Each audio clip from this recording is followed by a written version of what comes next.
नमस्कार दोस्तों, आज हम बात करेंगे जैसे कि आपने कई व्यक्ति देखे होंगे कि जिसके माइंड में चलता है कि अगर वो एडवोकेट बनना चाहते हैं, वकील बनना चाहते हैं, तो उनके माइंड में रहता है ज़्यादातर ये क्वेश्चन रहते हैं कि हमें एडवोकेट बनना है, तो 12th में कौन-सा सब्जेक्ट लें और 12th में कौन-सा सब्जेक्ट ठीक रहे जो कि हमें आगे चल के आसानी हो जिससे हम एडवोकेट बन सकें।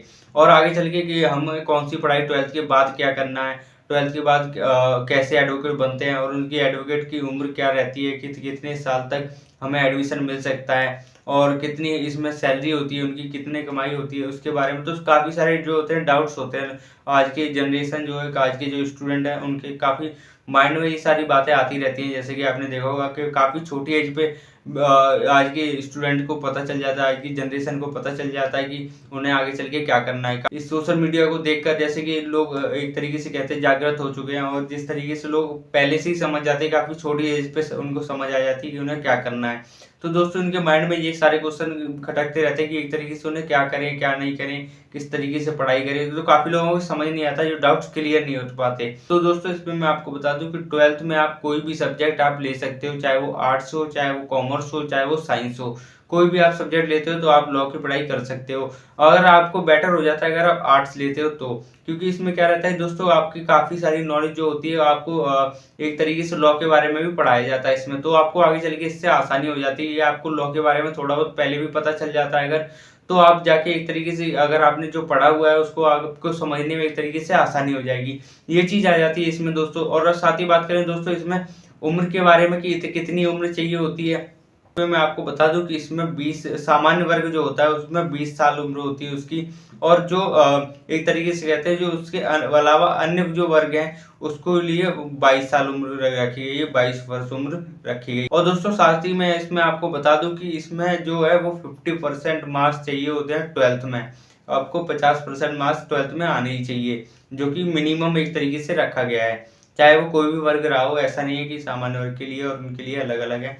50% मार्क्स आपको चाहिए होते हैं। और बात करें 12th के बाद आपको एक तरीके से 5 साल का आप लॉ कर सकते हो अगर आपको 12th के बाद ही करना है तो। अगर आपको 5 साल का नहीं करना, 3 साल का करना है तो उसके लिए आपको ग्रेजुएशन अपनी कंप्लीट करनी पड़ेगी। उसके बाद ही आप 3 साल के लिए अप्लाई जाके कर सकते हो, एडमिशन जाके ले सकते हो। साथ ही दोस्तों आपको बता दूं, अगर आप लॉ करने के बाद अगर आपका इंटर्नशिप करना बहुत ज़रूरी है दोस्तों, क्योंकि इसके अलावा अगर आप इंटर्नशिप नहीं करते हो तो वो एक तरीके से लॉ आपका एक तरीके से कह सकते हैं अधूरा है। अगर आप जैसे कि कह सकते हैं कि आप किसी एडवोकेट के पास, किसी अच्छे लॉयर के पास जाके एक तरीके से कह सकते हैं ट्रेनिंग या फिर जाके सीख सकते हो वहाँ से, अगर आपको कुछ सीखने को मिलता है तो वहाँ पर ज़रूर जाएँ दोस्तों, ये बहुत ज़रूरी है।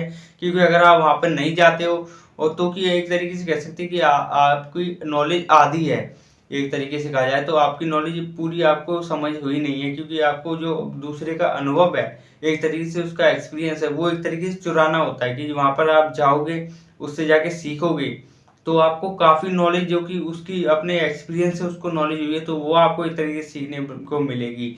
जैसे कि आपने देखा हो कोई भी व्यक्ति अगर लॉयर के साथ में रह रहा है तो उसको काफ़ी सारी चीज़ें समझ आने जाती हैं कि वो एक तरीके से कह सकते हैं लॉयर किस तरीके से एक वकील के तरीके से सोचने लगता है कि ये हमें क्या होगा। काफ़ी सारी चीज़ें ऐसे क्राइम से काफ़ी दूर रहने लगता है वो। तो दोस्तों ये होता है उसका पूरा प्रोसेस, जैसे कि मैंने आपको बताया कि सारे एक तरीके से ये चेन होती है कि किस तरीके से आपको पढ़ाई करनी है, कौन सा सब्जेक्ट लेना है, क्या करना है। साथ ही बात करें दोस्तों इसमें कि कमाई कितनी होती है इसमें एक लॉयर की, तो इसमें मैं आपको बताना चाहूँगा इसमें कोई लिमिट नहीं होती है दोस्तों। इसमें कोई भी लिमिट नहीं होती है। और साथ ही बात करें इसमें जैसे कि अगर कोई एडवोकेट इसमें लीगल तरीके से अगर अपने जो कमाई होती है उसकी लीगल तरीके से होती है, वो भी वो साल के 5 से 10 लाख रुपए कमा सकता है। अगर लीगल तरीके से कमाएगा वो, तब भी 5 से 10 लाख रुपए अपने साल के चार्ज कर सकता है वो। तो दोस्तों ये था इस वीडियो का कि एडवोकेट कैसे बने, अगर आप बनना चाहते हो कि क्या सारा प्रोसेस क्या होता है उसकी कमाई से लेकर उसके सारी जो डिटेल में थे, जिस तरीके से एडवोकेट बनते हैं वो सारा मैंने आपको बताया। कैसी लगी वीडियो लाइक और कमेंट करके बताना। आगे की वीडियो देखने के लिए चैनल को करें सब्सक्राइब। इसी के साथ नमस्कार।